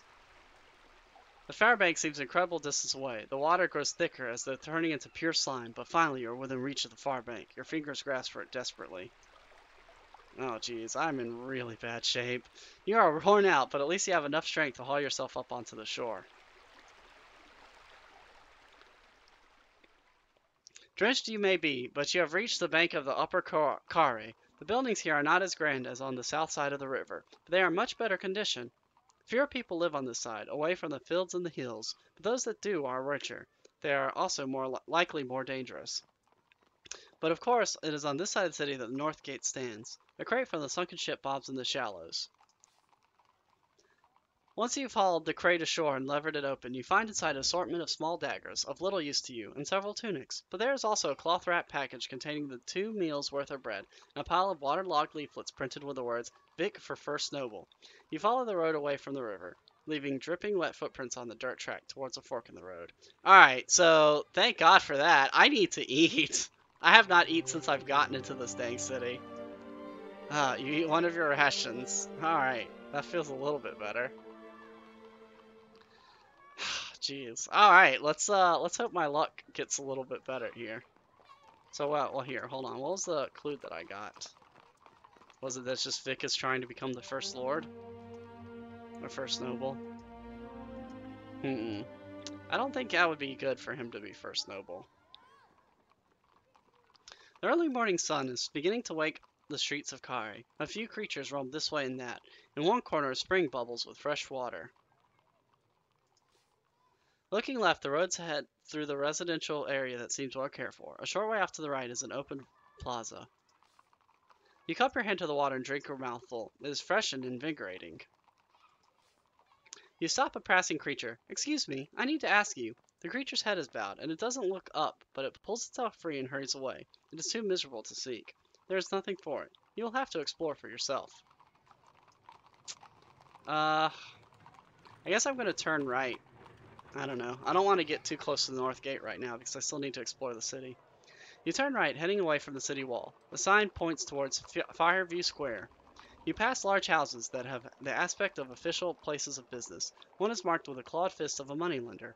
An elven woman is just leaving. She looks quite worn out already, this early in the morning. You stop the woman with a gesture. She looks up at you in some surprise. You seem distraught. She looks at you, her narrow eyes wide. Oh, stranger, she moans. You have no idea.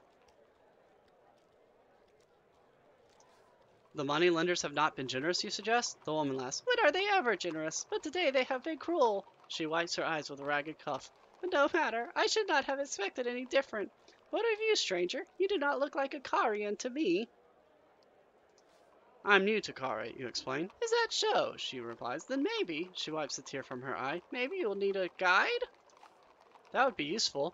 She smiles, the first true smile you have seen on her face. Very good, stranger. I will happy to help you if I can, for a fee. Where do you want to go? I need to find a blind beggar, you tell her. One who was once a noble. She muses. I know the one, I believe. He inhabits the wasteland near here, she nods. The Fallen Quarter. That is very easy to find, if you can avoid the traps. She nods, clearly pleased. And how much do you charge? She sizes you up for a moment. 4 gold pieces. That's too much, you reply. She shrugs. Then I'll find work elsewhere. She waits your decision. Well, I don't have any money, so don't pay.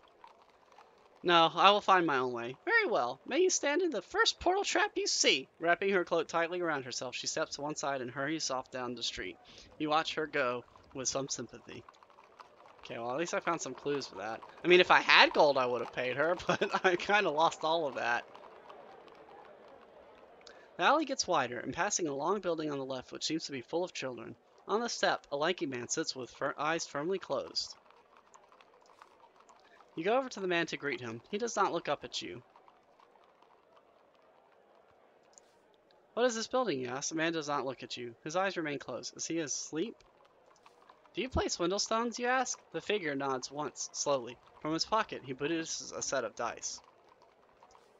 What's the stake? The creature shakes his head, then utters 2 words. Your life. And what do I get if I win? Your life. The creature replies. Play or forfeit. I'm not afraid of you, you tell him. The thin creature hands you your dice and waves at you to bid.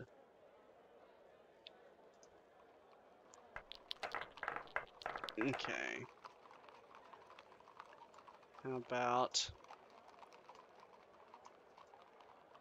2 twos? You roll your dice in considering your opening bid. I'm heading for the north gate. 2 twos, you tell him. 3 ones. Let's go with 3 twos. Oh wait, can I not do 3 ones? 4 ones. I don't think there are 4 twos. Ah, what the hell, 4 twos. It doesn't. I'm heading for the north gate. 2-2s, you tell him. You have said, hey, we must all journey. 3-1s, he replies. What makes you say that? 4-2s. Doesn't matter. You will not go. Ah, dang. Only 2-2s. The thin creature wins the round. Doesn't matter. You will not. Only 2-2s. The thin creature beams and removes one dice from your hands with satisfaction. Yeah, I have trouble with this game. I'm probably gonna die.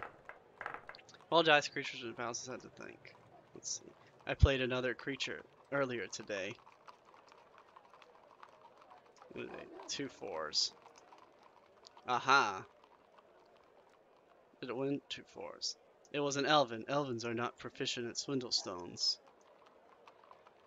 Why not? It's definitely not 4 4s. Let's just call. I think he's got me. There are 3 4s. The thin creature wins the round. You should be more cautious, the thin creature says. Okay.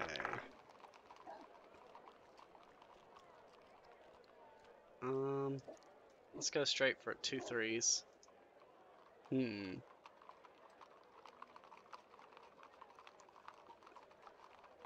What is this building behind you, ask? It was full of children. 2 3. It was an orphanage for those whose parents were killed, lost, go mad, or are murdered. I can't bet any higher than that. 3 3s, the thin creature runs around. Okay, I have to have another epic comeback or I'm screwed here.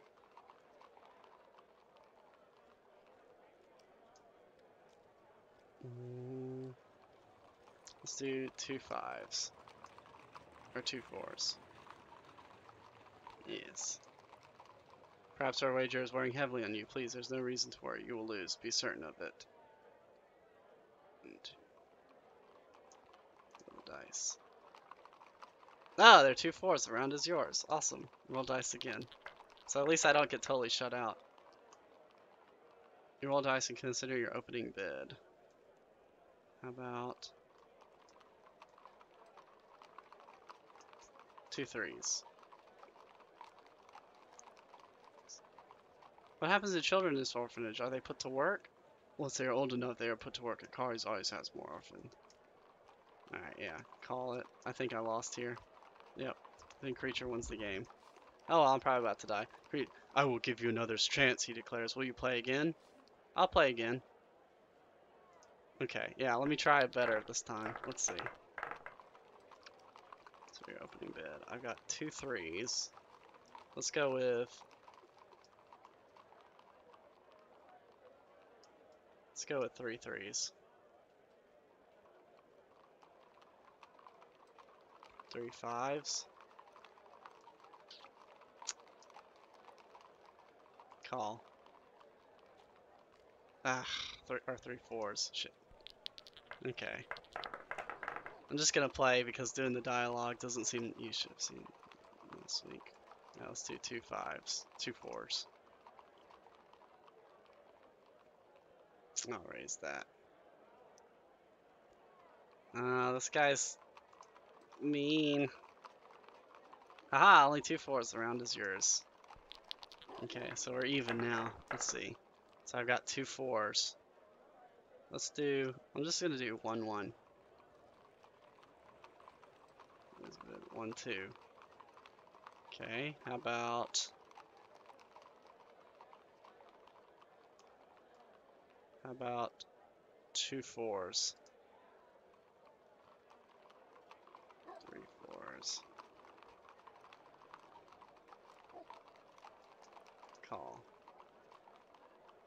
There are 4 4s. Shit. I could have upped it 1 more. Alright, let's see. Alright, so... 1 4.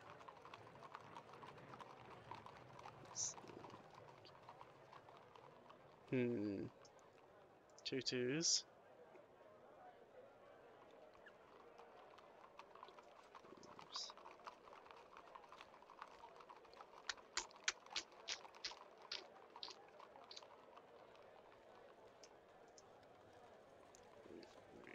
This is probably not gonna work. Call. Reveal dice. Nope, only 2 3s. Alright, gotta get another epic comeback. I'm not very good at this game. Let's do 2 4s.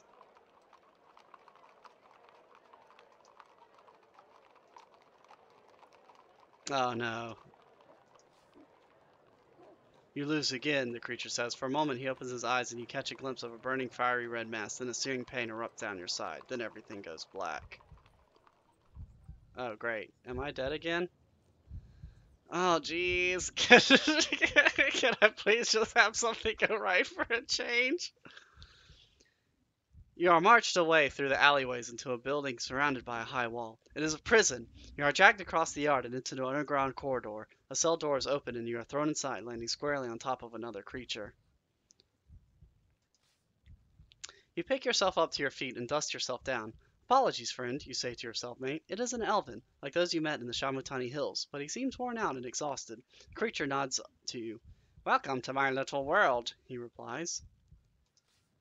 Who are you? You ask. My name on the outside hardly seems to matter, the elven replies with a smile. My name in here is number 6, and that'll be your name too. He points a bony finger. It's written on the door, see? From the sounds coming through the walls, this is one of several cells, all side by side. You hear snores, shouts, and screams coming through the stonework.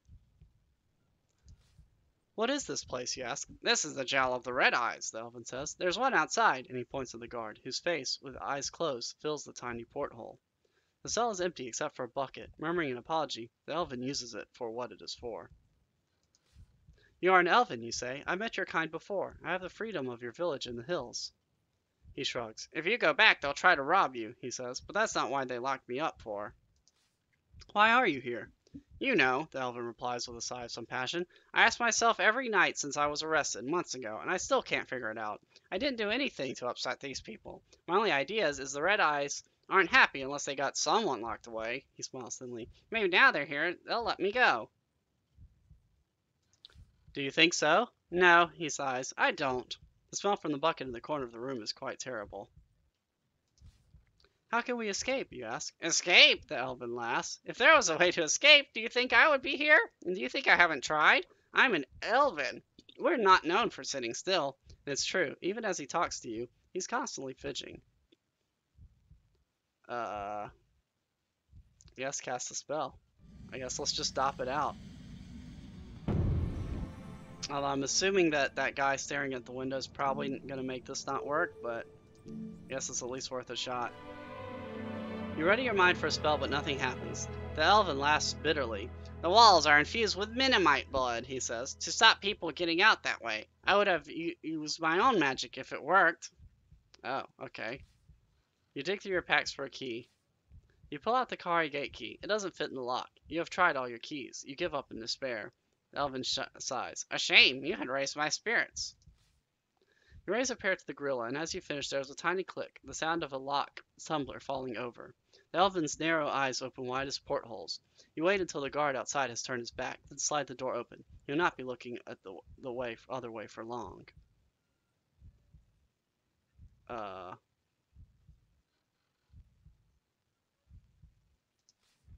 Moving silently, you pick up the bucket from the floor of the cell. The elven looks at you curiously, but says nothing. You raise the bucket nice and high, creeping forward on tiptoes, and then at the last possible moment, you bring it quickly down over the guard's head. Unmentionable substances trickle down his face, but for a moment he cannot see. Between you grab the guard's arm and drag him backwards into the cell. Excellent, hisses the elven. Now to get out of this place. He rushes towards the door. You search the guard and recover the key to the cell, along with a couple of gold pieces. Quickly, hisses the elven from the doorway. You dive out into the corridor and slam the door behind you. Moving quickly, you lock the cell door with a copper key. Run for it, the elven cries, and he's right. Inside the cell, the guard has got the bucket off his head and has moved to the window. You hurtle around the corner just as a beam of fire explodes off the wall behind you. You hear him rattling the door to the cell, but it seems he cannot open it. You race up a set of stairs heading towards a patch of sunlight and emerge in an alleyway on the other side of the prison wall, the elven at your back. You emerge onto a quiet side street and begin to weave and duck through the alleyways. The elven, weak from his long stay in the tiny cell, can barely keep up pace with you, but is filled with such joy to be free that he laughs even as he trips and stumbles. Turn right. First junction, you turn right. Do you know where you're going? Says the elven, but there isn't time to reply. At the next junction, you go left. The elven is flagging. He cannot keep running like this anymore. Go on, he gasps, elven strides behind. I'll hide here. You're nearly free, you reply, grabbing the elven under your arm. I mean it, he hisses, shaking himself free. I'll hide you, idiot, while you distract any more guards with your running. Now go! Good plan, you reply. I know that, the elven hisses, burying himself in a pile of boxes and scrap. Now go! It breaks your heart to leave him, but you know he is right. You wish him luck, then hurry away. The elven crawls into a pile of junk and beds down. Perhaps you will see him again. You keep running, taking a left. Quite suddenly, you emerge out from the alleyway onto a wider, busier street. You slow yourself to a nonchalant walk.